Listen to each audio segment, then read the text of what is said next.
नमस्कार मित्रों, स्वागत है आपका हमारे चैनल पर। आज हम साइंस के अंदर एक नया टॉपिक जो है शुरू करने जा रहे हैं, कोशिका। देखिए, बहुत ही इंपॉर्टेंट टॉपिक है ये कोशिका, और सभी एग्जाम्स के लिए ये टॉपिक जो है महत्वपूर्ण है। कोशिका यानी कि इसको हम क्या कहते हैं, सेल कहते हैं।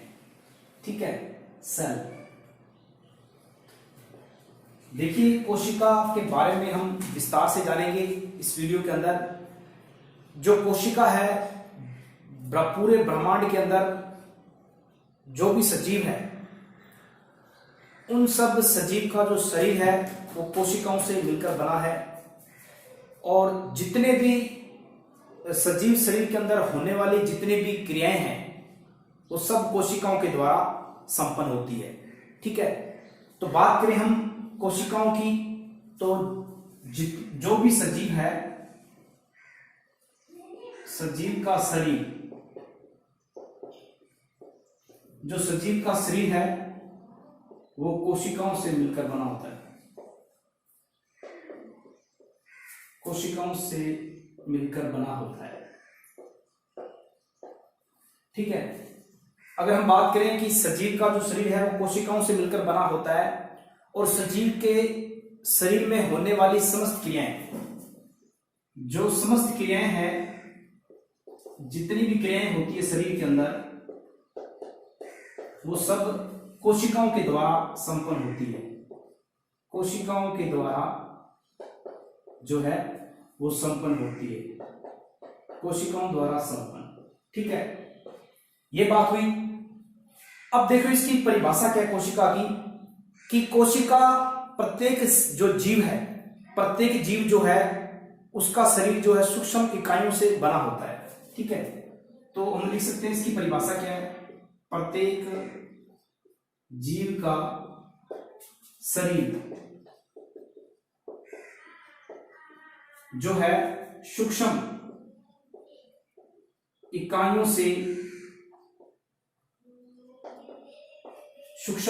से मिलकर बना होता है। ठीक है, और जिन इकाइयों से मिलकर बना होता है वो कहलाता है कोशिका। वो इकाइयां क्या कहलाती है, कोशिकाएं कहलाती है। तो बात है कि प्रत्येक जीव का जो शरीर है वो सूक्ष्म इकाइयों से, बहुत छोटी छोटी इकाइयां होती है, उनसे मिलकर बना होता है, और उन्हें हम क्या कहते हैं, उन्हें हम कोशिका कहते हैं। अब देखिए, कोशिका पे सर्वप्रथम जो है उसकी खोज जो है किसने की, और हम जानते हैं कि अगर बात करें कि सबसे पहले जो है 1665 के अंदर, 1665 ईस्वी के अंदर क्या हुआ कि एक जो अंग्रेज वैज्ञानिक थे, रॉबर्ट हुक, उसका नाम है रॉबर्ट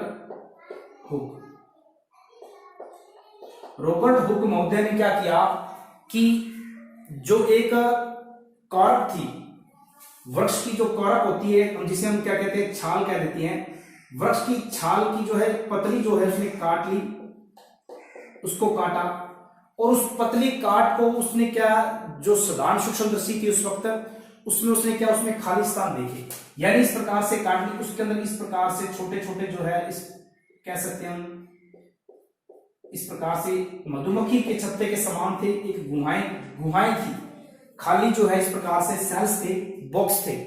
इन बॉक्स को रॉबर्ट हुक ने क्या कहा, इसको नाम दिया कोशिका। ठीक है, इन सेल्स को जो है इन्हें सेल्स नाम दिया, यानी कि कोशिका नाम दिया। लेकिन ये जो है एक प्रकार से मृत कोशिका थी, यानी एक मृत कोशिका कह सकते हैं हम कि ये मृत कोशिकाएं थी, जिस पर इन्होंने अध्ययन किया, कोशिका का नाम यानी कह दिया। अब बात करते हैं कि जो सजीव कोशिका पे, जीवित कोशिका पे अध्ययन किसने किया, तो कुछ टाइम के बाद में 1674 ईस्वी में ल्यूवेनहॉक, हम कह सकते हैं ल्यूवेनहॉक। ठीक है, ल्यूवेनहॉक मैं लिख देता हूं, ल्यूवेनहॉक।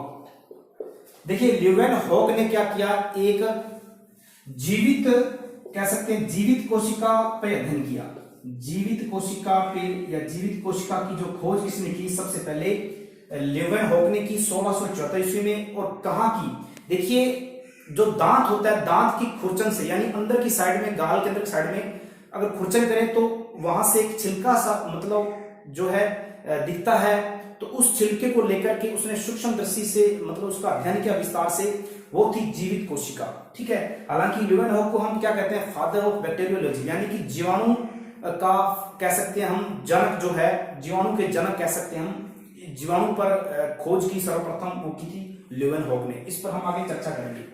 तो ये बात थी जीवित कोशिका का अध्ययन किसने किया, ल्यूवेनहॉक ने। कब किया, 1674 ईस्वी के अंदर। और 1665 के अंदर रॉबर्ट हुक ने जो है कॉर्क, एक वृक्ष की छाल थी, उसकी पतली काट लेकर उसमें क्या किया, उसने अध्ययन किया सूक्ष्मदर्शी से, साधारण सूक्ष्मदर्शी से, और मृत कोशिका पे अध्ययन किया उन्होंने। और उसमें छाल के अंदर उसको छोटी छोटी गुहाएं दिखी, उन गुहाओं को उसने क्या नाम दिया, सेल दिया, यानी कोशिका नाम दिया। ठीक है, अब हम बात करते हैं कि कोशिका का जो अध्ययन है, कोशिका का अध्ययन क्या कहलाता है, कोशिका का अध्ययन इसको कहते हैं साइटोलॉजी, साइटोलॉजी। ठीक है, इसको हम क्या कहते हैं, साइटोलॉजी कहते हैं कोशिका के अध्ययन को। तो बात हुई ये कोशिका के बारे में, साधारण सी बात। आगे हम कुछ और पढ़ लेते हैं इसके बारे में।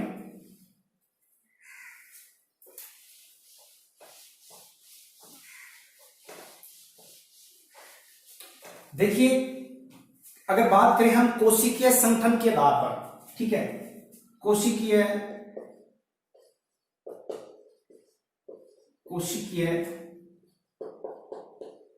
संगठन के आधार पर जीव कितने प्रकार के होते हैं। कोशिकीय संगठन के आधार पर जीव जो है 2 प्रकार के होते हैं। और हमें पता है कि एक जो होता है एक कोशिक जीव, एक कोशिक जीव, और दूसरा होता है बहुकोशिक जीव। अब देखिए, बात करते हैं एक कोशिकीय जीव की। तो एक कोशिकीय जीव के अंदर जिनका शरीर एक कोशिका का बना होता है, ठीक है, इनका जो शरीर होता है वो शरीर में केवल एक कोशिका होती है। ठीक है, और इनके जो उदाहरण हैं, अगर बात करें उदाहरण की, उदाहरण के अंदर जो है अमीबा है, पैरामीशियम है, क्लेमाइडोमोनास है। ठीक है, ये उदाहरण है इनके एक कोशिकीय जीवों की, अमीबा, पैरामीशियम और क्लेमाइडो, यानी कि कह सकते हैं हम क्लेमाइडोमोनास।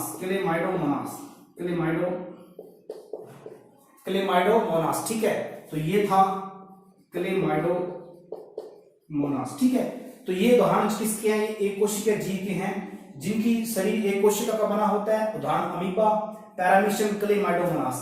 अगर बात करें हम बहुकोशिकीय के अंदर, जिनका शरीर जो है बहुत सारी कोशिकाओं से बना होता है। ठीक है, यानी एक से अधिक कोशिकाओं का, एक से अधिक जो इसके अंदर कोशिकाएं मौजूद होती है, और इन्हें बहुकोशिक कहते हैं। इसके उदाहरण जो है, जिस प्रकार से उदाहरण की बात करें तो मनुष्य, पादप जगत इत्यादि। ठीक है, तो ये उदाहरण इसके जो हैं वो बहुकोशिक जीव के हैं। एक कोशिका के अंदर अमीबा, पैरामीशियम, क्लेमाइडोमोनास, ईटीसी यानी कह सकते हैं, और जिनका शरीर एक से ज्यादा कोशिकाओं से मिलकर बना होता है, वे इसके अंदर मनुष्य आते हैं, पादप जगत आदि। ठीक है, तो बात हुई ये कोशिकीय संगठन के आधार पर जीवों की। अब हम बात कर लेते हैं कि कोशिका का भार जो है कितना होता है, और इसकी आकृति के बारे में भी हम पढ़ेंगे। ठीक है, कोशिका की जो माप है वो क्या होती है। अगर हम बात करते हैं कोशिका की जो माप है, कोशिका की माप यानी इसकी लंबाई चौड़ाई में कह सकते हैं हम। कोशिका की जो माप है वो लगभग कह सकते हैं हम, इसका आकार, माप में आकार आता है। ठीक है, आकार आता है। आकार के अंदर कह सकते हैं इसकी जो लंबाई है, या कह सकते हैं 1 मीटर से लेकर के, और इसकी जो लंबाई है 1 मीटर का, यानी कि 1 मीटर का 10 लाखवां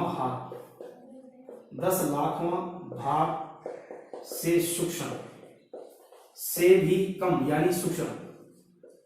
ठीक है, तो इसकी जो माप है, कह सकते हैं इस कोशिका का जो आकार है 1 मीटर का 10 लाखवां भाग, इतनी सूक्ष्म होती है। और इसे हम कह सकते हैं, इसे हम नग्न आंखों से नहीं देख सकते, नग्न आंखों से नहीं देख सकते, इसको नग्न आंखों से इसको हम नहीं देख सकते, ठीक है। यानी इतनी सूक्ष्म होती कोशिकाएं, ठीक है। अगर बात करें कि इसे केवल हम सूक्ष्मदर्शी द्वारा ही देख सकते हैं, सूक्ष्मदर्शी के द्वारा ही इसे हम सूक्ष्मदर्शी के द्वारा ही देख सकते हैं। अगर बात करें सबसे छोटी कोशिका कौन सी है, सबसे छोटी कोशिका कौन सी है, तो वो है जीवाणु। सबसे छोटी कोशिका है जीवाणु, ठीक है। अब जीवाणु जो है सबसे छोटी कोशिका है। अगर बात करें हम इसकी जो आकार की है, वो 0.1 से लेकर के, इसका आकार क्या हो सकता है, 0.1 से लेकर के 0.5 माइक्रोमीटर, ठीक है, 0.5 माइक्रोमीटर यानी। और जीवाणु जो है सबसे छोटी कोशिका है, ठीक है ना।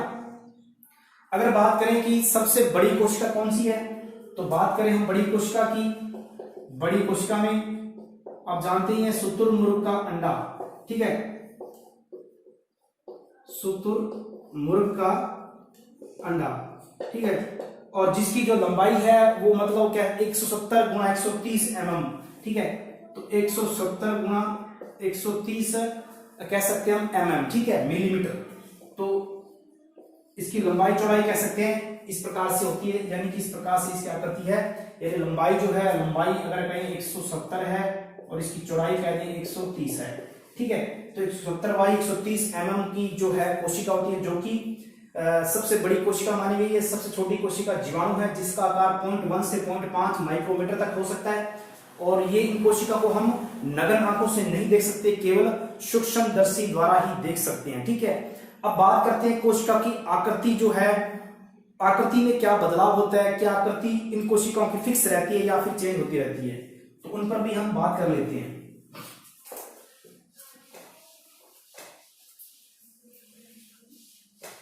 देखिए, अगर हम बात करें कोशिका की आकृति की, ठीक है, तो कोशिका की आकृति, देखिए इसमें क्या होता है कि कुछ जो है कोशिकाओं की जो आकृति है वो निश्चित नहीं होती, ठीक है। तो कह सकते हैं कि इनकी आकृति जो है, कुछ कोशिकाओं की जो आकृति है वो निश्चित नहीं होती, ठीक है, निश्चित नहीं होती यानी अनिश्चित होती है। और ये अपना आकार जो है बदलती रहती है, अपना आकार बदलती रहती है, ठीक है। कुछ कोशिकाओं में जो है जो आकार जो निश्चित नहीं होता वो अपनी शेप बदलते रहते हैं। जैसे उदाहरण के तौर पर अमीबा, सबसे इंपॉर्टेंट एग्जांपल है अमीबा। जो अमीबा है वो अपनी आकृति बदलता रहता है। एक माइकोप्लाज्म, ठीक है। तो ये माइकोप्लाज्म और अमीबा, ये इनकी कोशिका जो है, ये कोशिका जो है वो अपना आकार बदलते रहते हैं, इनका आकार निश्चित नहीं होता है, ठीक है। अब देखिए बात करते हैं, कुछ जो कोशिकाएं होती है वो गोल और जो है चपटी होती है, ठीक है। तो कुछ कोशिकाएं जो होती है, अगर बात करें हम गोल व चपटी, ठीक है। अब देखिए गोल और चपटी कोशिका कौन सी होती है, रक्त कणिकाएं, ठीक है। अगर हम बात करें रक्त कणिकाओं की, रक्त कणिकाएं जो होती है वो बिल्कुल कह सकते हैं हम कि ये चपटाकार की होती है, यानी इस प्रकार से होती है इनकी आकृति, ठीक है। इस प्रकार से इनकी आकृति होती है रक्त कणिकाएं, ठीक है। अब कुछ कोशिकाएं जो होती है लंबी होती है, ठीक है, कुछ लंबी होती है। अगर बात करें हम लंबी कोशिकाओं के अंदर जो है लंबी और तर्कुनुमा, लंबी व तर्कुनुमा, ठीक है। कुछ कोशिकाएं लंबी होती है, तर्कुनुमा होती है, और इनके जो सिरे होते हैं, सिरे जो होते हैं वो नुकीले होते हैं। और याद करो आप, ऐसी कौन सी कोशिका है जिनके लंबी होती है, तर्कुनुमा होती है और कह सकते हैं नुकीले होते हैं, तो उदाहरण इसका पेशी कोशिका, ठीक है। जो पेशी कोशिकाएं होती है, ठीक है, उन पेशी कोशिकाओं में जो है जैसे हृदय कोशिकाएं जो होती है, यानी कि ये पेशी कोशिकाएं, अगर बात करें इसका उदाहरण जो है इस प्रकार से होता है। तो ये इस प्रकार से इनका आकार होता है, यानी कि ये लंबे होते हैं, तर्कनुमा होते हैं और आगे से इनके सिरे जो नुकीले होते हैं, तो ये पेशी कोशिका इसका एग्जाम्पल है। अब देखिए बात करें, कुछ कोशिकाएं जो होती है बहुत लंबी और शाखित होती है, कुछ जाता है बहुत लंबी व शाखित, ठीक है, यानी कि ये शाखित होते हैं। और हम जानते हैं इसका एग्जाम्पल सबसे पहले जो है तंत्रिका तंत्र जो है उसकी कोशिकाएं, तंत्रिका कोशिका, जो तंत्रिका कोशिका है हम जानते हैं, इसका एग्जाम्पल जो है आप ले सकते हैं इस प्रकार से, ठीक है। तो इस प्रकार से ये शाखित होती है और इस प्रकार से इसकी जो है संरचना होती है। तो ये कोशिकाएं जो होती है ये शाखित कोशिकाएं होती है, और सबसे लंबी जो है शरीर की सबसे लंबी जो कोशिका है वो मानी जाती है तंत्रिका कोशिका, ठीक है, न्यूरॉन्स, इसको न्यूरॉन्स बोलते हैं इंग्लिश के अंदर। तो उम्मीद है कि आपको ये चीजें समझ में आई होगी कि गोल व चपटी कोशिकाएं रक्त कणिकाएं होती है, बिल्कुल गोल और चपटी होती है, लंबी व तर्कनुमा जिनके सिरे नुकीले होते हैं, पेशी कोशिका का एग्जाम्पल है। बहुत लंबी और शाखित कोशिकाओं के अंदर बात करें हम तो तंत्रिका कोशिकाएं यानी न्यूरॉन्स, और ये एग्जाम्पल है, ठीक है, इंपॉर्टेंट है ये चीजें। आपको बिल्कुल पर्टिकुलर रीड लेवल 2 साइंस के अंदर जो मैटर जो मेंशन किया गया सिलेबस के अंदर उसके अकॉर्डिंग टॉपिक्स हैं, बिल्कुल ना ज्यादा है ना कम है, बिल्कुल परफेक्ट है। अगर इतना आप याद कर लेते हैं तो काफी है, बेहतर होगा अगर आप तैयारी करते हैं, ठीक है। तो बात करें हम आगे, कुछ नोट डालकर कुछ इंपॉर्टेंट जो फैक्ट है उन पे चर्चा कर लेते हैं हम।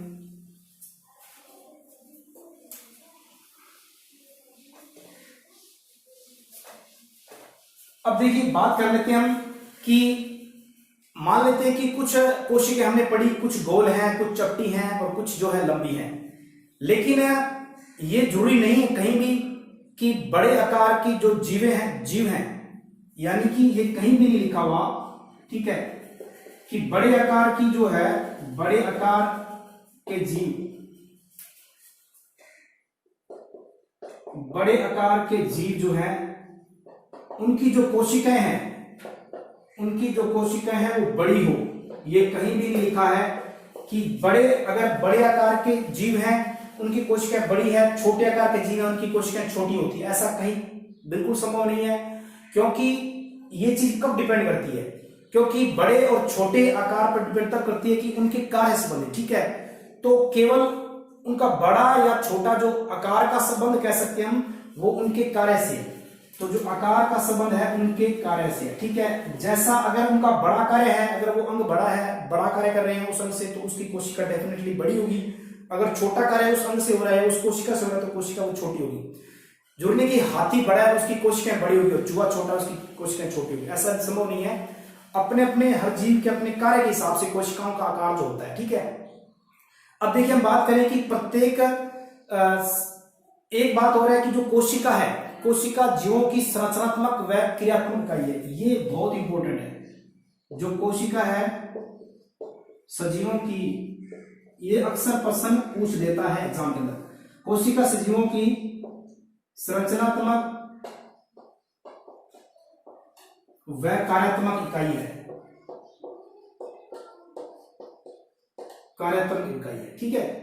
तो ये इंपॉर्टेंट है कि जो कोशिका सजीवों की संरचनात्मक व कार्यात्मक इकाई है। अब बात कर लेते हैं कि जो समान कार्य करने वाली कोशिका है उनके समूह क्या करते हैं। अगर कोशिकाओं का समूह है और समान कार्य कर रहे हैं, समान कार्य करने वाली कोशिकाओं का समूह क्या कहलाता है, उत्तक कहलाता है। तो समान कार्य करने वाली कोशिकाओं का समूह क्या कहलाता है, वो उत्तक कहलाता है, यानी टिश्यू उत्तक कहलाता है।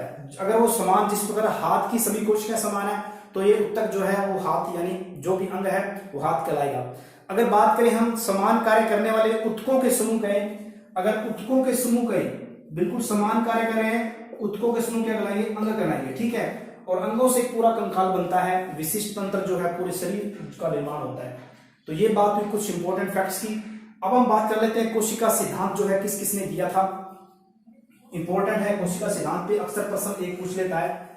तो कोशिका सिद्धांत क्या है, आज देखिए आज का जो वीडियो है उसके अंदर केवल हमने कोशिका की बेसिक जानकारी ली, क्या कोशिकाओं में विशेषताएं हैं, कोशिकाओं किन किन, एक कोशिक, बहुकोशिक, और कुछ फैक्ट जो है हमने पढ़े, ठीक है। इनका आकार माप वगैरह। ठीक है, अब हम बात कर लेते हैं कि कोशिका सिद्धांत। कोशिका सिद्धांत, कोशिका सिद्धांत जो है वो आप जानते हैं किसके द्वारा दिया गया।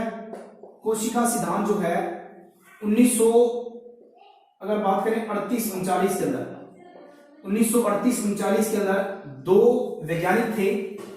पहला बात करें हम जंतु वैज्ञानिक, एक था पादप वैज्ञानिक। ठीक है, पादप वैज्ञानिक, जंतु वैज्ञानिक था, कह सकते हैं हम मैथियास, इसका नाम था थियोडोर सवान।